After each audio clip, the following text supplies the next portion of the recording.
Hey guys, this is Dr. Andy with AG Thrive, and I am super excited to be here today with you to try and offer a little value in helping you to really grow the life, love, family, and success that you want and deserve.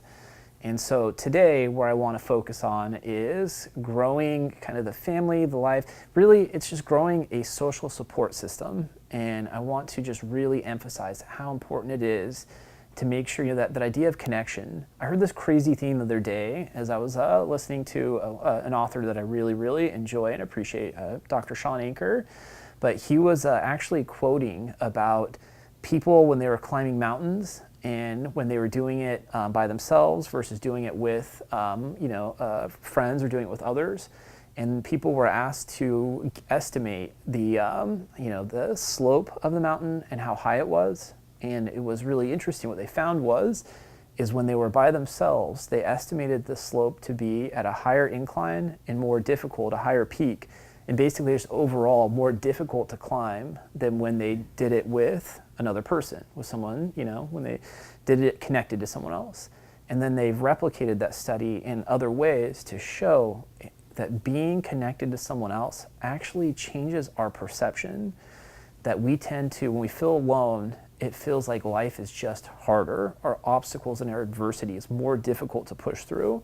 And when we feel connected to others, when we know that we have someone there that cares about us, we suddenly feel like we have that extra kind of ability to work through challenges and things. So, that's to me, that's just huge.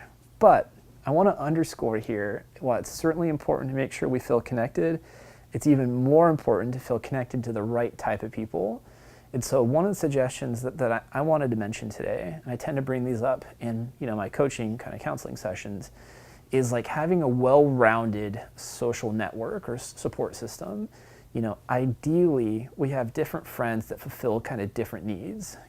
Some of the needs that we typically talk about, like a good time friend, right?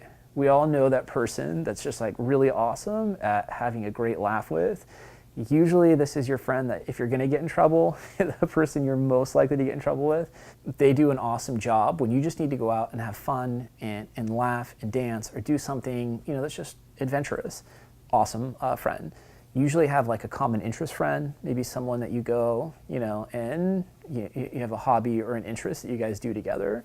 You probably have work friends that are specific to that context. You have that friend that's an unconditional, supportive, amazing listener, and is always there to encourage you, right?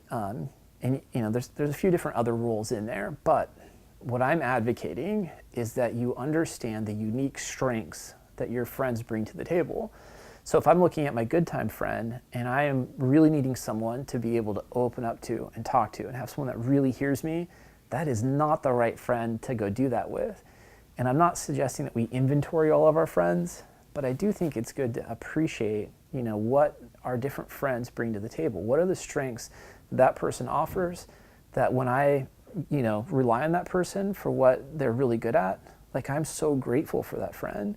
But when I expect that friend to fulfill a role that is just not theirs, that they're not good at, I'm setting myself and that relationship up for disappointment.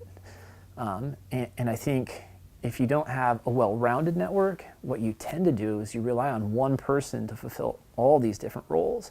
And that's definitely not good because there's no one out there that's able to be good in all these different areas, right? And so, I think it's just really important to make sure that you are connected.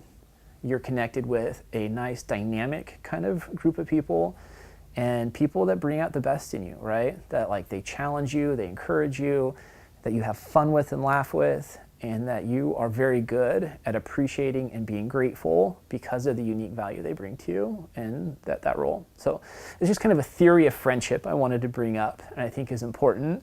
And I hope it allows you to value and appreciate the friendships that you do have already. And if you're realizing that there's maybe an important role that's missing, that you go out and you find, someone that really rounds out kind of that social support network. Because I promise you, the benefits of doing so are absolutely worth it. The ROI on this is substantial. So, all right. So this is Dr. Andy with AG Thrive.